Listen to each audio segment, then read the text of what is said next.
गोरे ए गोरे हैन घाम टाउको माथि लागिसक्यो अझै उठ्दैन त कति अल्छी भएको यो केटा अहिले नसुने कि नटेरे बिमारी आमालाई यसो तातो पानी तताएर दिए त हुन्थ्यो फोन पनि रिङ्गाटो लागिसक्यो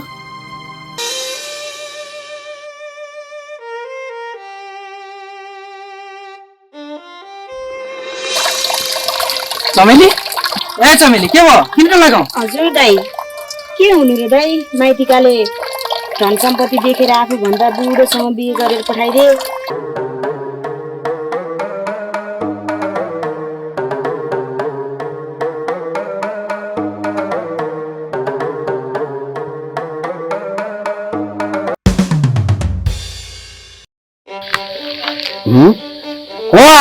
यो बारो छैन होइन बुहारी पो हुन्छ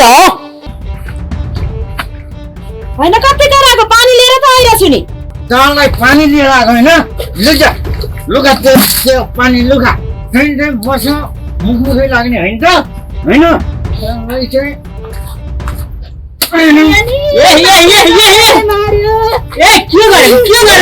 यस्तो सुजी भाउजूलाई हेर नानी गोरे कहाँ गयो घरमा छैन यो के लेखेर छोड्या हो आफूलाई पढ्न आउँदैन त्यही भएर तिमीलाई खोज्दै आएको हेर त के लेखेर रहेछ ला हो र आन्टी गोरे कहाँ चाहिँ गएछ त नि केही त्यस्तो कुरा भएको थियो र यो त चिठी पो रहेछ त गोरेले लेखेको त्यसले मलाई त्यस्तो भन्न मिल्छ त्यसलाई मैले छोड्दिनँ के गर्नु त भने त्यो इमाने जोडियाले मलाई अहिले यहाँ भाउजूमाथि बात लाग्यो बात लाउनु भयो रे चमेली भाउजूसँग मलाई ठहरेर हिँडेर आमा ए आमा म आएँ नि आयो छोरी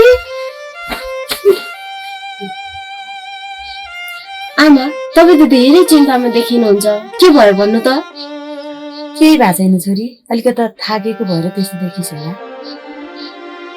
आज त के हो राजा भरिनु भएको छ त म राजा नै त हो नि यो गाउँको म राजा नै हो मेरो त हुकुम छैन यो गाउँमा परेन त दाइ मेरो अगाडि त कोही पनि बोल्न सक्दैन यो गाउँमा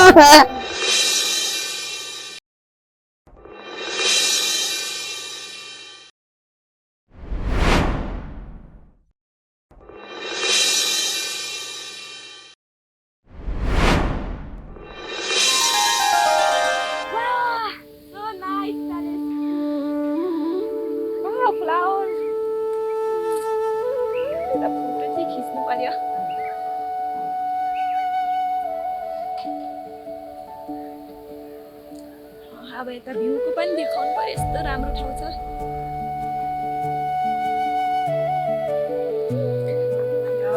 टिकटक बनाउनु पर्यो एउटा त यस्तो राम्रो ठाउँमा आएपछि त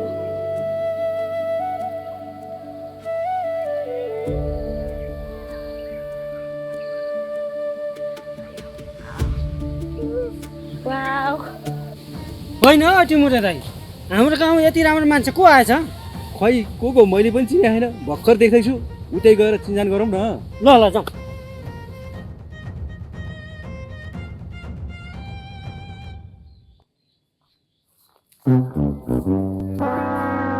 होइन हाम्रो गाउँमा नयाँ नयाँ मान्छे देख्दैछु कसलाई भेट्न आएकी हुन् कि हामीलाई त होइन नि गाँठे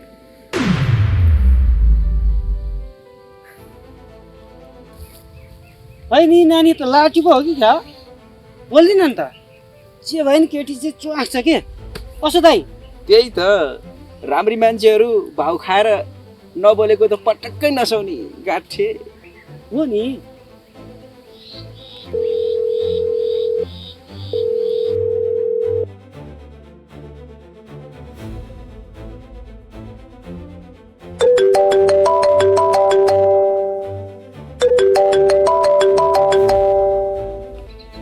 हेलो होइन हौ तेरो गाउँमा त कस्तो कस्तो केटाहरू हौ मलाई यहाँ दुईजना आएर अघिदेखि जिस्काइरहन् के भन्छ कसले के भन्यो त कहाँ हो के छिटो आइज भनेको होइन हो त आइसकिस् भनेर म झन् आएर बसेको मलाई साह्रै डर लागिसक्यो होइन हाम्रो गाउँमा त त्यस्तो कोही पनि थिएन त ल ल छिटो आइज म त कस्तो बोरिङ भइसक्यो हौ होइन यी मैया हामीसँग डराइन कि क्या हो खोइ कहाँ जाने भने हो आऊ म पुऱ्याइदिन्छु ए तिमीहरूलाई गाउँमा नौलो मान्छे आएको देख्नै नहुने गिद्धै नजर लगाइहाल्नु पर्ने तिमीहरू जस्तोले गर्दा आज हामी छोरी मान्छे असुरक्षित भएको होइन तिमीहरूलाई दुई खुट्टा उभिएको देख्नै नहुने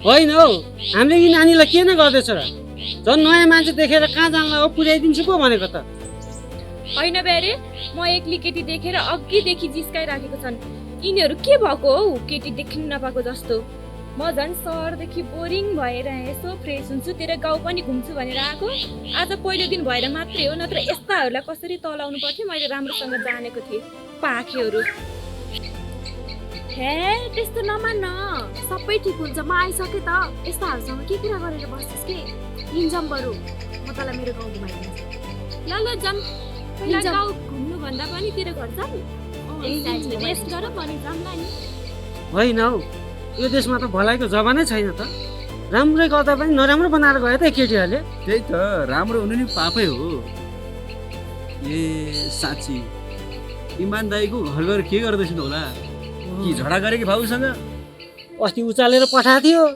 बरु उतै जाउँ हामी ल ल जाउँ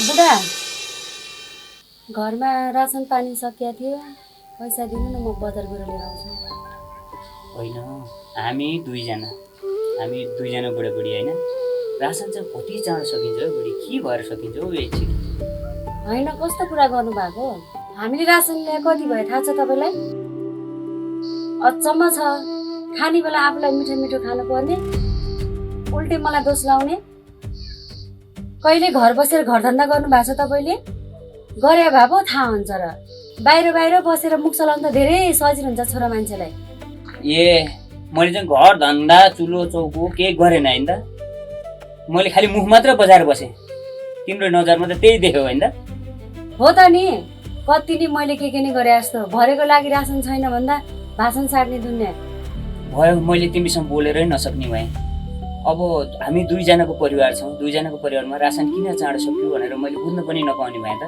बुझ्न पाउने किन चाँडो सक्यो भनेर पो मैले तिमीलाई यसो गरेँ त्यति सानो कुरामा पनि रिसाइहाल्नुपर्छ त अनि मलाई नराम्रो लाग्यो नि त मैले नि सका जस्तो भयो होइन हो बुढी होइन मैले त्यस्तो नराम्रो भन्न खोजेको होइन नि त रासन पानी किन चाँडो सकिएको होला त भनेर अब यति चाँडो सकिने त नपर्ने भनेर यसो बुझ्न मात्रै खोजेको क्या मैले त्यस्तो नराम्रो नसोच ल धेरै गफ नलाउनु पैसा दिनु बुढो म जान्छु अब रासन पानी नै सकेको भयो भने त दिनै नि पर्न र रासन पानी लिएर हुने के चाहियो के सकेको छ यसो हेर भित्र हेर गएर के सकेको छ ल अब लिएर जति हुन्छ रासन पानी लिएर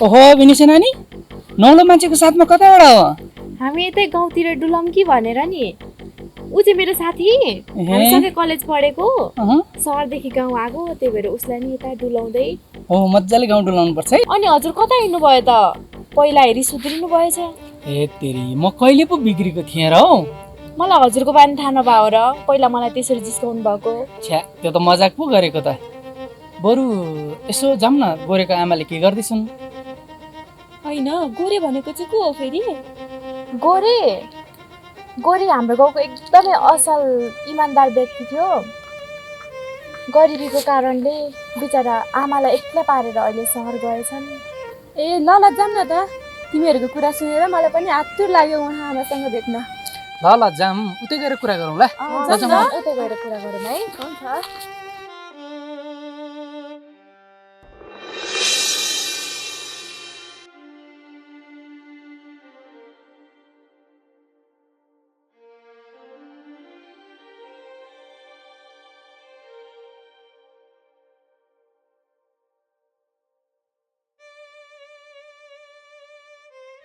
साथीलाई घुमाइने है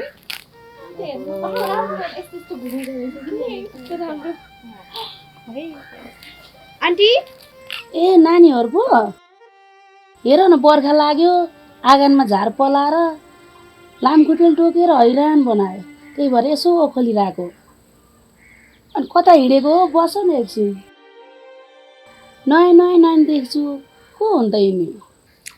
ए यो त मेरो कलेजमा सँगै पढेको साथी हो नि आन्टी। सहरबाट गाउँ आएको, अनि यसो हजुरलाई भेटे जस्तो पनि हुने, यसलाई गाउँ घुमाए जस्तो पनि हुने, त्यही भएर आएको नि। अनि साँच्ची गोरेको केही खबर आयो? के को खबर आउनु नानी, त्यो बिरानो सहरमा अन्जान ठाउँमा कोही चिनेको छैन, कति दुःख पायो होला। यहाँ हुँदाखेरि मलाई भात नदिएसम्म ऊ कहिले खाने थिएन। र तिमीहरू बस्दै गर, म ओछ्याउनु लिएर आउँछु। हुन्छ आन्टी, हुन्छ।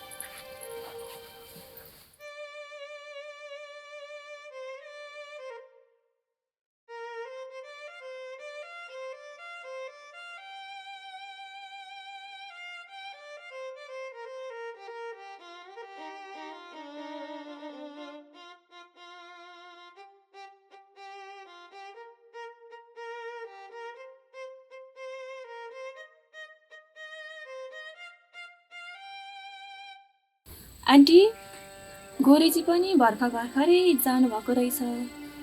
खबर गर्नु होला नि केही दिनमा। हुन त सहरमा पनि धेरै गाह्रो छ आन्टी। म पनि यता आइहालेँ यही बेलामा। बेनिसाले खबर गरेको भए कतै हाम्रो भेट हुन्थ्यो कि। त्यही त नि नानी, के गर्नु, गरिबको कोखमा बास लियो। सानैबाट धेरै दुःख पाए त्यसले। बाउचाइले नि अर्की बिहे गरेर कता बेपत्ता भयो। कतै गोरेले पनि त्यस्तै गर्ला कि भनेर साह्रै डर लागिरहेको छ। अनि बिरे बाबु, तपाईँ पनि सहर जाने भन्नुभएको होइन, कहिले जाने हो त? जाने त भनेको काकी, खै के तालमेल मिलेन, के तालमेल मिलेन। केही दिनमा यसो मिलाएर चाहिँ जानु पर्ला। लौ न बाबु, तपाईँ जानुभयो भने मलाई खबर गरेर जानु है। त्यसलाई केही खानेकुरा पठाइदिन्छु। कति भोकै बसिरह होला बिचारा मेरो छोरा। त्यस्तो पिलिनु पर्दैन आन्टी, उहाँले केही न केही गर्नुहुन्छ होला नि। म पनि छिटै गएँ भने उहाँलाई खोजेर भेट्छु, सहयोग गरौँला नि भन्नु हो नि आन्टी। सिमरन पनि सहर गएपछि गोरेलाई अलिक सजिलो हुन्छ। ल काकी, धेरै पिर नगर्नुहोस्। केही दिनमा म पनि जान्छु होला। म गएपछि यसो व्यवस्था मिलाउँला नि। तपाईँ बिरामी मान्छे, झन् धेरै गाह्रो हुन्छ हजुरलाई। के गर्नु बाबु, आफ्नो एउटा सन्तान पिर नलिउँ त भन्छु नि। सबै मन जति उहीतिर जान्छ। ल आन्टी, हामी नि जानु पर्यो। यसलाई नि एकछिन मासतिर घुमाउनु पर्नेछ। हजुरलाई कस्तो छ भनेर बुझ्न आएको थियौँ। बस न नानी, पानी खाएर जाऊ कि खाजा बनाउँछु, खाजा खाएर जाऊ। ल होइन, पर्दैन आन्टी। हजुरले बेलैमा बनाइखानु, धेरै पिर चिन्ता नलिनु। अब हामी जान्छौँ, अब हामी लाग्छौँ। ल नानी, अब बसाउ भन्न मानेन, यसो आउँदै गर है। हस् आन्टी।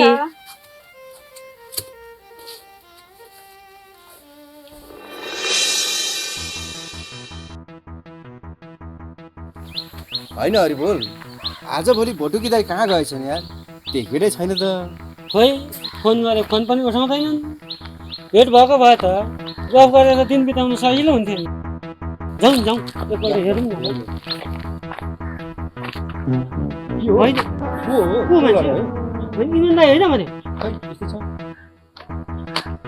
बुढाले आज सबै रौसी खाएर हिँड्थ्यो, आज अलिक धेरै खायो क्या हौ।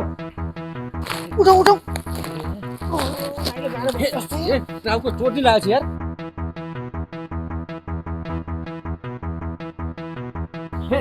भने म भाउजूलाई बोलाउन आइहाल्छु। ल छिटो म एक घन्टा गर्छु है।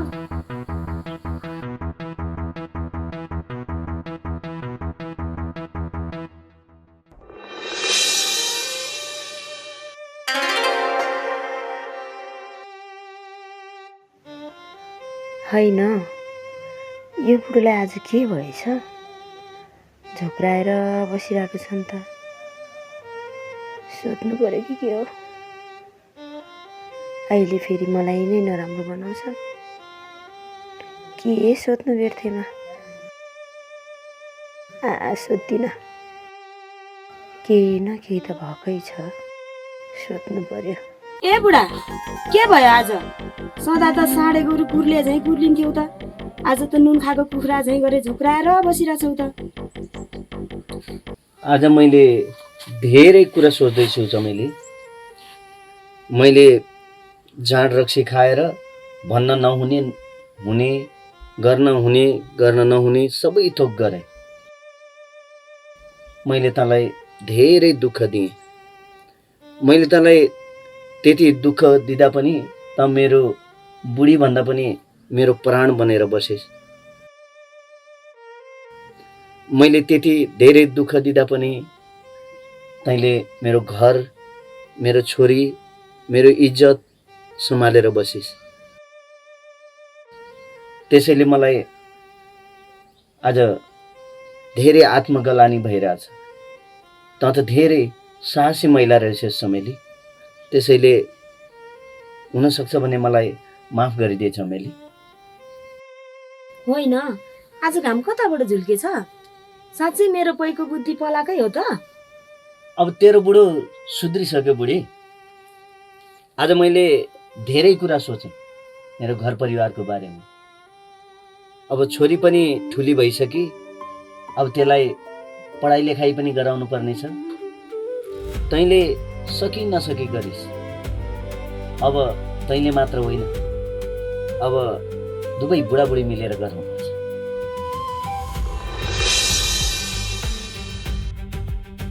भाउजू, ए भाउजू, इमान दाइ लड्नु भयो त्यहाँ।